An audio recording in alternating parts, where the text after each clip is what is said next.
এখানে এই গলার 22 ক্যারেটের এটা এবং কানের দুল সহ 2 গজির মধ্যে পেয়ে যাবে। এই সীতাটা আপনারা হ্যাঁ একটু কম বেশি হতে পারে, সমস্যা নেই। এই সীতাটা মিনিমাম, এটা আমি সারা বাংলাদেশ চ্যালেঞ্জ করলাম, এটা যদি কেউ 11 মধ্যে করে দিতে পারে আমরা 11 একটা তাকে গিফট দিব, সমস্যা নেই। সেম প্যাটার্ন সেম কোয়ালিটিতে যদি 11 এই সীতাটা দিতে পারে, মাত্র 11 থেকেও কম। এটার ওয়েটটা কতটুকু?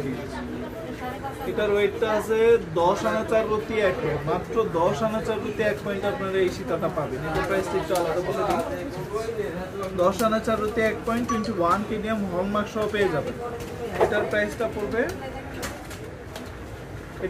পড়বে 94,000 টাকা। দেখেন খুবই সুন্দর এই গলাটা দেখতে পাচ্ছেন, এটা 22 কেডিএম এর মধ্যে 1 ভরি 1 আনা 1 রুটি আছে। আপনারা চাইলে এটা 8 আনা 9 আনা বা 10 আনাতেও সেট করে নিতে পারবেন অন্য ডিজাইনের। তো সেক্ষেত্রে আপনার এটার প্রাইস পড়বে 1,56,500 টাকা। 1,56,500 টাকা এর মধ্যে নিতে পারবেন। যাদের পছন্দ হয় অবশ্যই কিন্তু একটা স্ক্রিনশট নিয়ে নেবেন। এটা আমরা 10 আনা 4 রুটিতে করেছি, শুধুমাত্র 10 আনা 4 রুটিতে 21 কেডিএম।